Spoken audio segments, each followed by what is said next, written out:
میں نے شروع میں ہی، ظاہر ہے آپ میرے خیال میں نہیں سنا ہوگا آپ نے، میں نے بتایا تھا کہ اٹینڈنس کے حوالے سے آپ خدا کے سامنے جواب دہ ہیں۔ میں وہ لیکچرز جو ہے ایڈٹ کر کے یوٹیوب میں ڈالتا ہوں، آپ لازماً ان کو جب آپ کے پاس نیٹ ہو وہ سن لیجئے۔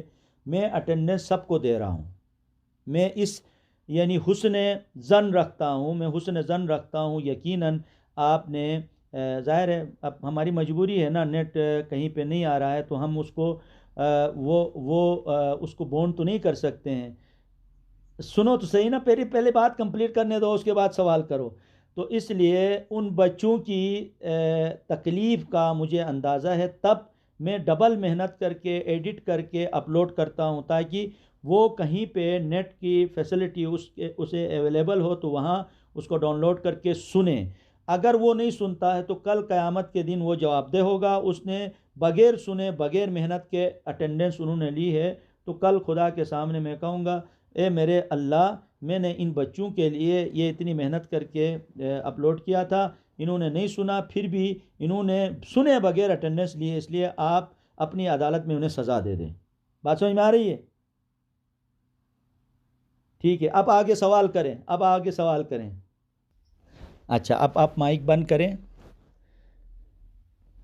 دیکھیے جیسے کہ کسی بھی سوال کا ایک حصہ آپ سنیں گے تو آپ کی یعنی جواب کا ایک حصہ آپ سنیں گے تو دوسرا حصہ آپ نہیں سنیں گے تو سوالات جنم لیتے ہیں۔ جس طریقے سے ہم نے سابقہ جو لیکچرز میں ہم نے بات کی تھی، اسلام میں توبہ کا مطلب کیا ہے کہ آپ اپنے گناہوں پر آپ شرمندہ ہوتے ہیں تو اس وقت آپ کے حصے کے جو بھی خدا کے ہاں عذاب ہے وہ آپ کے حصے سے مائنس ہوتا ہے، ٹھیک ہے نہیں؟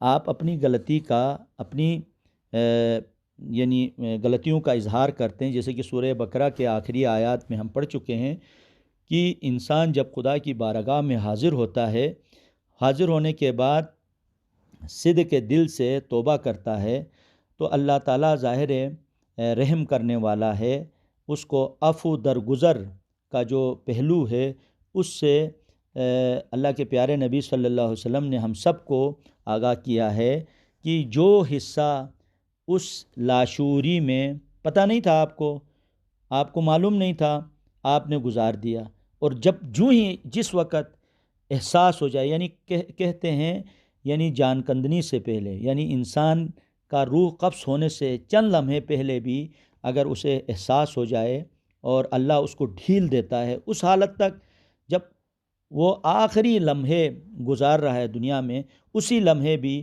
وہ اسے احساس کرے اور خدا کی بارگاہ میں حاضر ہو، صدق کے دل سے توبہ کرے، تو کہتے ہیں کہ اس کے سابقہ جتنے بھی گناہ ہیں وہ دھل جائیں گے۔ تو جب اس کو معافی ملتی ہے تو اس صورت میں پھر جوانی، بچپنا، یہ سب چیزیں خود بخود معنی نہیں رکھتی ہیں۔ وہ احساس آخری لمحے تک، یعنی دنیا سے جانے کے چند لمحے پہلے اسے احساس ہو جائے، اسی احساس کی بنیاد پہ بدولت اس کے تمام گناہ بخش دیے جائیں گے۔ بس اس کے بعد وہ اس دنیا سے اس طرح جائے گا، کہتے ہیں جیسے کہ معصوم بچہ دنیا میں آتا ہے اور اس کی جو حالت ہوتی ہے سیم وہی کیفیت اس بندے کی ہوتی ہے جو صدق کے دل سے خدا کی بارگاہ میں توبہ کرتا ہے۔ بات کلیئر ہو گئی؟ سرفراز جن کی کلاس ہے تو وہ بالکل کلاس ہماری ختم ہو چکی ہے، بیچ میں سوالات کا یہ سلسلہ چل رہا ہے۔ بہت سارے بچے کہتے ہیں سر ہمیں کچھ پوچھنا ہے، تو اس لیے میں یہ موقع دے رہا ہوں۔ ہم آپس میں دیکھیں نا، ہم عقل کل نہیں ہیں، ایک دوسرے سے ہم سمجھتے ہیں۔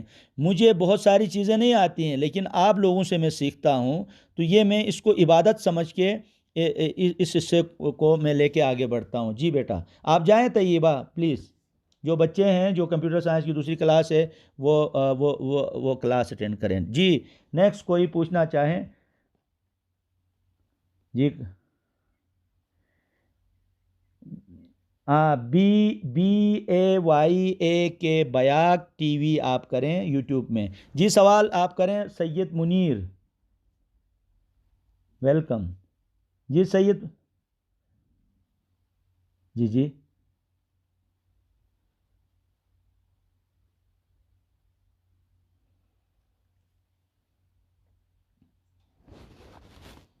یہ اچھا سید منیر ہے. ان کا سوال حدیث نمبر 19 کے حوالے سے ہے. دیکھیں علماء نے، محدثین نے، اور آج کل جو ہے آپ بہت سارا آپ کے پاس ریسورسز ہیں، اور اپنے گھر کے اندر اپنے بزرگوں سے بھی آپ پوچھیے گا. اس حدیث سے مراد یہ ہے، دیکھیں گھر کے اندر ہم ایک مثال دیتے ہیں نا، اگلی حدیث میں وہ پیش بھی کیا ہے.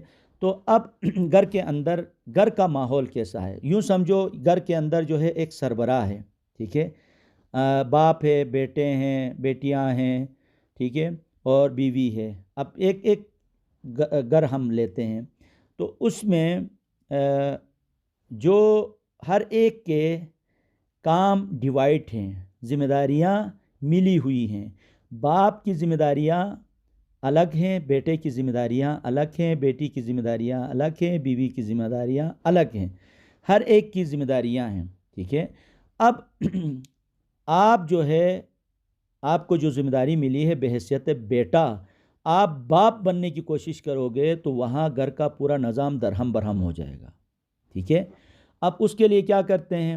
باپ کوئی حکم صادر کرتے ہیں، تو اس حکم کی امپلیمنٹیشن کے لیے کیا ہے، گھر کے جتنے افراد ہیں وہ اس کو اوبے کریں گے، یعنی اس حکم کو مانیں گے. اب بعض دفعہ وہ حکم غلط ہوتا ہے، بعض دفعہ صحیح ہوتا ہے. غلط ہونے کی صورت میں وہ برملا اس حکم عدولی نہیں کرتے ہیں، اس چیز کی بلکہ وہ کیا کرتے ہیں، اپنے دائرے اختیار میں رہتے ہوئے باپ کے سامنے وہ چیز پیش کرتے ہیں. تو اس سے فائدہ کیا ہوتا ہے؟ گھر کا حسن بھی برقرار رہتا ہے اور اس غلطی کا ازالہ بھی ہوتا ہے. تو اس صورت میں اب کیفیت کیا ہوتی ہے؟ بحیثیت باپ اس کی جو ذمہ داری ہے وہ حکم دینا ہے. اب آپ کی جو ہے بحیثیت بیٹا کیا ہے؟ اس حکم کو ماننا ہے. اب وہ حکم جو ہے ایسا ہو جو آپ کو تکلیف پہنچائے، ٹھیک ہے، تو آپ اس کو ہاتھ سے روکیں گے تو گھر کے اندر جو ہے پورا نظام درہم برہم ہوگا، کیونکہ جو ذمہ داری ہے وہ باپ کی ہے، آپ کی نہیں ہے، ٹھیک ہے. اور اسی طریقے سے بحیثیت بیٹا اس صورت میں کیا ہوگا؟ آپ ہاتھ سے نہیں روک سکتے ہیں، تو آپ کیا کریں گے؟ اس حکم کے بارے میں آپ زبان سے دوسروں کو بتائیں گے، ٹھیک ہے. آپ بتائیں گے تاکہ وہ بھی آپ کے ساتھ مل کے باپ کے سامنے وہ چیز پیش کر سکیں.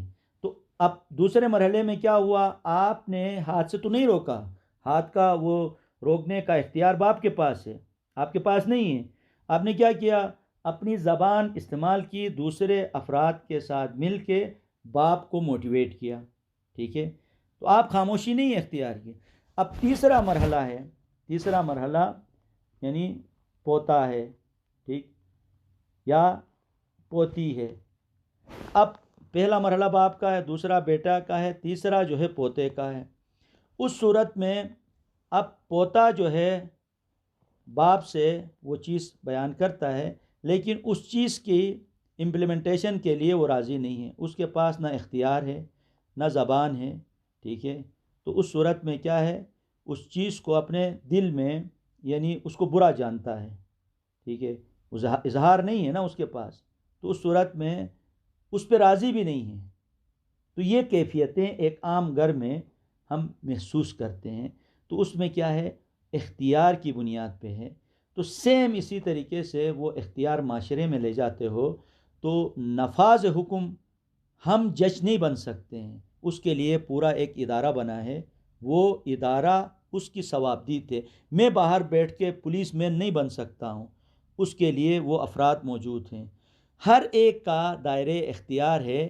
تو اب آپ کا کیا ہے؟ کہیں پہ اس چیز کو آپ موٹیویٹ کر کے ان تک اپنی عرضی پہنچاتے ہیں، جس کی بنیاد پہ اس میں اصلاح ہوتا ہے. ایسا نہیں آپ شور شرابہ کرنا شروع کریں، آپ جو ہے پولیس بنیں، ٹریفک پولیس کو آپ مائنس کر کے وہاں ڈنڈا لے کے آپ کھڑے ہو جائیں گے، وہاں فساد ہوگا.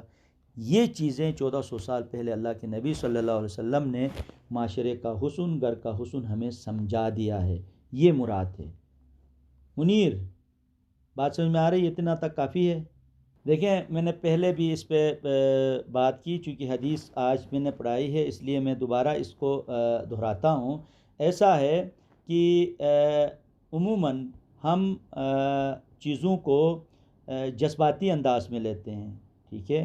اس کو یہ جو اللہ کے پیارے نبی صلی اللہ علیہ وسلم نے ہمیں سمجھایا ہے اس میں ہمیں حکمت بتائی ہے۔ مثلا میں مثال دے رہا ہوں، گھر کے اندر جو ہے، یہ پہلے بھی میں بتا چکا ہوں اس لیے دوبارہ ریپیٹ کر رہا ہوں، ان بچوں کو جو کلاس اٹینڈ کر چکے ہیں ان کو معلوم ہے۔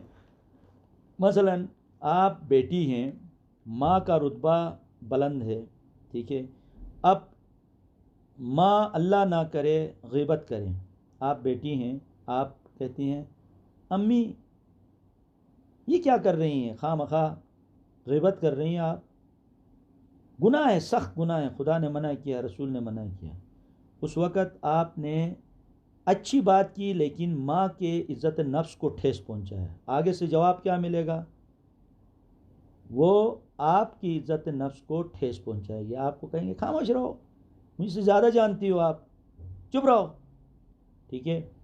اب آپ نے بات اچھی کی لیکن اس بات کی حکمت یہ نہیں تھی، وہ ظاہر ہے بہت سارے لوگ بیٹھے تھے، وہ بات کر رہی تھی، تو اب آپ نے اس کے عزت نفس کو ٹھیس پہنچا۔ آپ کو کس نے اختیار دیا تھا کہ اس کے عزت نفس کو ٹھیس پہنچائے؟ اس میں ہے حکمت جو اللہ کے نبی صلی اللہ علیہ وسلم نے ہمیں سمجھایا۔ اب اس وقت کیا کریں؟ آپ وہ بہتان نہیں سن سکتی ہو، غیبت نہیں سن سکتی ہو کیونکہ سخت گناہ ہے۔ اس وقت موقع کی مناسبت سے آپ نے کیا کہا؟ آپ نے فوراً، امی کی طبیعت سے آپ آگاہ ہیں، فوراً ایسی بات آپ نے چھیڑ دی جس سے ماں کا دھیان دوسری طرف گیا، ٹھیک ہے؟ یعنی وہ غیبت سے پیچھے ہٹی۔ مثلا آپ نے ان کے بھائی کی بات چھیڑی تو وہ اپنے بھائی کی باتوں میں مشغول ہو گئی، وقتی طور پہ وہ غیبت سے بھی بچی، اور وہ جو اس وقت آپ ٹوک رہی تھی تو وہ ٹوکنے کا انداز غلط تھا جس کی وجہ سے وہ اپنے عزت نفس کا مسئلہ بناتی، ٹھیک ہے؟ بہت کم ایسے لوگ ہوتے ہیں جو سچ اور حق بات کو ایکسیپٹ کرتے ہیں، ایکسیپٹنس نہیں ہوتی ہے، ایکسیپٹنس نہیں ہو تو وہاں فساد ہوتا ہے۔ وہاں آپ نے فوراً بات کا رخ آپ نے موڑ دیا، تو اس صورت میں کیا ہوا؟ اسی لمحے بات کمپلیٹ ہو گئی، وہاں سے وہ بات رفع دفع ہوئی، غیبت بھی نہیں ہوئی، بہتان بھی نہیں لگا، وہ بھائی کی بات میں مشغول ہو گئی۔ تھوڑی دیر بعد ماں اچھے موڈ میں ہو تو آپ یہ کہہ سکتی ہیں ماما ہم نے اپنی کلاس میں یہ سنا، حدیث آپ سناؤ، قرآن کی آیت آپ سناؤ، پیغام بھی ماں کو ملا، ٹھیک ہے؟ نیکسٹ ٹائم وہ غیبت کرنے سے پرہیز کریں گی کیونکہ پیغام آپ نے پہنچا دیا۔ آپ نے اس کے عزت نفس کا بھی خیال رکھا جس کی وجہ سے آپ کی عزت نفس متاثر نہیں ہوئی۔ آپ نے ان کی عزت نفس کا خیال نہیں رکھا تو انہوں نے آپ کی عزت نفس کا خیال نہیں رکھا۔ ہمارے معاشرے میں بہت سارے کام ایسے ہوتے ہیں جو غیر موقع پہ، ٹھیک ہے، موقع و محل نہیں ہوتا ہے، ہم جو ہے منہ پھاڑ دیتے ہیں جس کی وجہ سے وہاں پہ فساد ہوتا ہے۔ جب آپ دوسرے کی عزت نفس کا خیال نہیں رکھتے ہیں تو وہ آپ کا عزت نفس خیال نہیں رکھتے ہیں جس کی وجہ سے فساد ہوتا ہے۔ بات سمجھ میں آ رہی ہے عطیہ؟